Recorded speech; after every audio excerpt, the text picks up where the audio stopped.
And in the end, I think that the one thing that is going to determine your success in any field, especially in tech, is going to be a grit.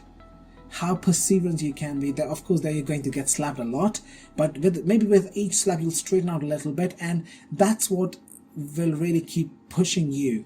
And so you need to have a lot of grit to be successful in this particular field. So yeah, as I promised, I'm developing an AI project. Development cycle involves 5 distinct tasks. So what I'm going to do in the following slides is that I'm going to first explain what these 5 columns mean, and then I will just break it down. How much of data engineering does data scientists do? How much of deployment work does a data analyst do, and stuff like that. And I have to again mention that the source I've collected is from Workero report and inclusive of all the data in the following slides too. So, data engineering. See, people responsible for data engineering prepare data and transform data into formats that other team members can use. And this modeling part, people assigned to modeling look for patterns in data that can help a company predict outcomes of various decisions, identify business risks and opportunities, or determine cause and effect relationships. People in charge of deployment take a stream of data, combine it with a model, and test the integration before putting the model into production. Team members responsible for business analysis evaluate a deployed model's performance and business performance and business value, and adjust accordingly to maximize benefit and abandon unproductive models. Lastly, AI infrastructure. People who work in AI infrastructure build and maintain reliable, fast, secure and scalable software systems to help people working in data engineering, modeling and deployment and business analysis. There are 6 basic technical roles associated with AI, each with distinct skill set and focus areas, but I need to mention that their job roles do overlap, as it's shown here. Data is at the core of all these tasks, so everyone working on an AI project needs to know how to prepare data. So that's why all of them will be doing data engineering in some form or not, some form at least. If not, then the project can become vulnerable to bottlenecks that may slow down the AI development cycle. So understanding how to use and prepare data will make you a more valuable person to your team and obviously to your clients too. So the first one is a data scientist. These are the tasks and these are the skills that a data scientist must have. The outmost part means that you're really accomplished, that you're at a pro level. The innermost gives you an idea that you may be probably beginning or you may not be really mature in your skills, and obviously the middle way will be somewhere that you're in the middle. That's all. So data scientists carry out data engineering, modeling and business analysis tasks. Their skills complement those of people who deploy models and build software infrastructure. Data scientists demonstrate solid scientific foundations as well as business acumen. Communication skills are usually required, but the level depends on the team. The tools used are something like this. Modeling is done in Python using packages such as NumPy, scikit-learn, TensorFlow, and PyTorch. Data engineering is also done in Python or in SQL or SQL or other domain-specific query languages. Business analysis in Python is done in Python, R, or other domain-specific tools such as Tableau, Excel, or presentation software applications such as PowerPoint or Keynote. Then we come to data analyst.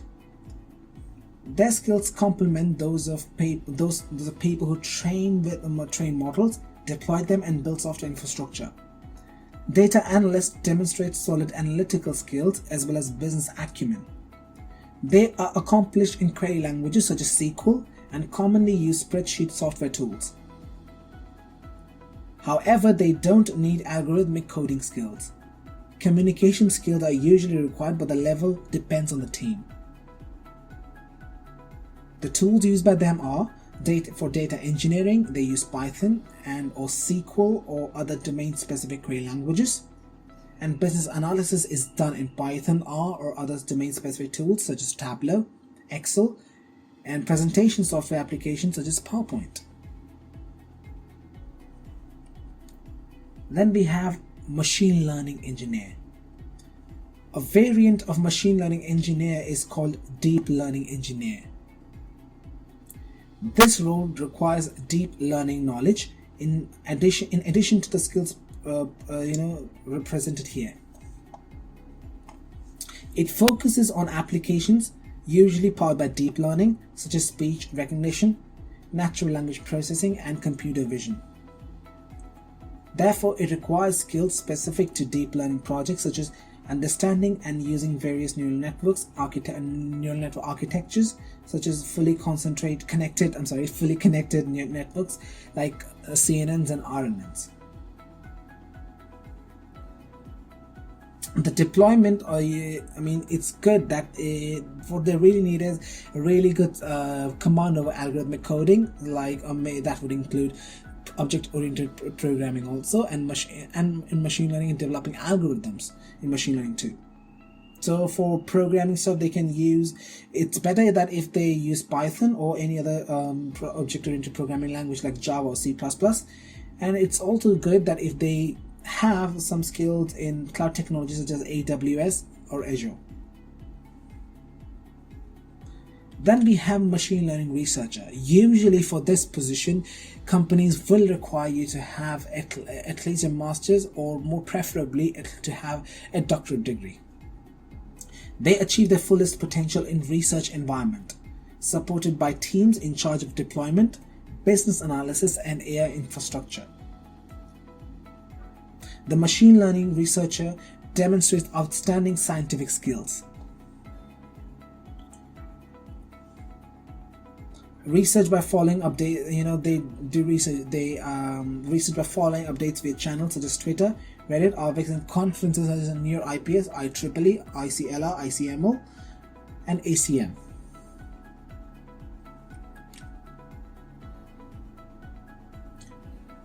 People who have the title software engineer - machine learning work well with scientists, analysts, and researchers who take charge of business analysis and modeling. The software engineer and machine learning, software engineer - machine learning, it's a very weird title, I know that, is also the go-to role for early stage teams or startups aiming to deploy machine learning models. Such a versatile individual fits well in startups, where the engineers tend to carry out a variety of tasks. It's basically like a one-person team. So this one-person team is an alternative to the team combining a software engineer with a data scientist or with a machine learning engineer. The latter format is most common for teams working on more mature machine learning projects, such as improving an existing machine learning model in production. Also, it is easier to find people to fill this role than to find machine learning engineers, and it is less costly and quicker to fill a single position than to hire a data scientist plus a software engineer. The software engineer - machine learning person demonstrates solid engineering skills and is developing scientific skills too. And in the end, we have something called software engineer. So I think that it barely needs some introduction. They work well with people in charge of modeling, deployment, and business analysis. Software engineers demonstrate outstanding coding and software engineering skills. Again, the communication skills requirement vary among teams. Companies may refer to this position as data engineer, software engineer, software development engineer, and so on, anything along these lines. People with software engineering skills demonstrate the ability to use a variety of computer science and software methods such as object-oriented programming, internet protocols, HTTP requests, and databases, agile or scrum methodologies, version control such as Git, containers, and unit testing.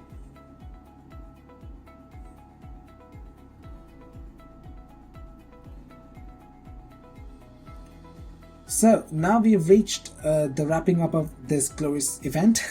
Before ending this, I need to quickly mention few very important things, trying to answer a few frequently asked questions.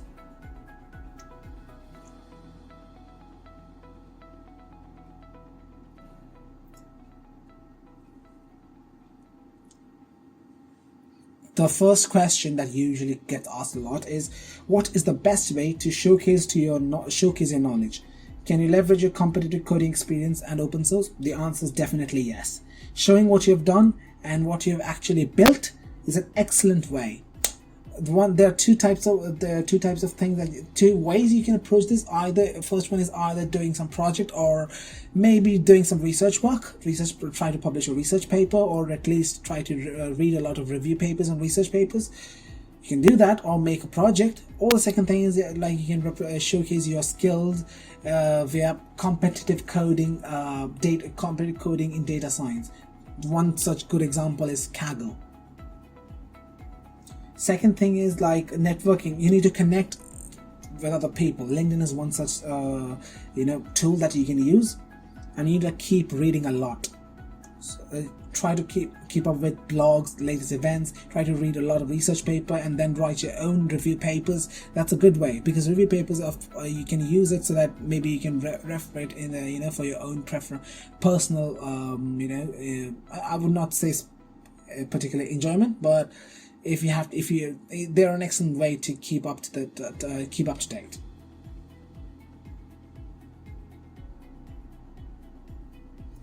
One other question that usually gets asked a lot is, sometimes when a job description asks for a plethora of tech, what should you apply or not? So we have all seen companies asking for a lot of tech. You need to understand is that it's more about the companies to include a wide variety of people for the recruiters to cast the widest web possible. Obviously, they don't expect you to have to be excellent in everything, but they do that because so that they can cast a wider web to recruit the correct people. I mean, it's better that if you have a lot of skills, but they don't expect you to have all of them. So to wrap up, if you would ask me to give a one sentence advice, it would be to be patient with yourself. Don't be afraid to get a no, because in this field you will get slapped a lot. You will get a lot of failures, a lot of errors, a lot of rejections in academic and both in interview processes. But don't be afraid to get a no. Be relentless, because you know for a fact that this thing is definitely in demand. And yeah, that's that. Thank you all for attending. Till next time, cheerio.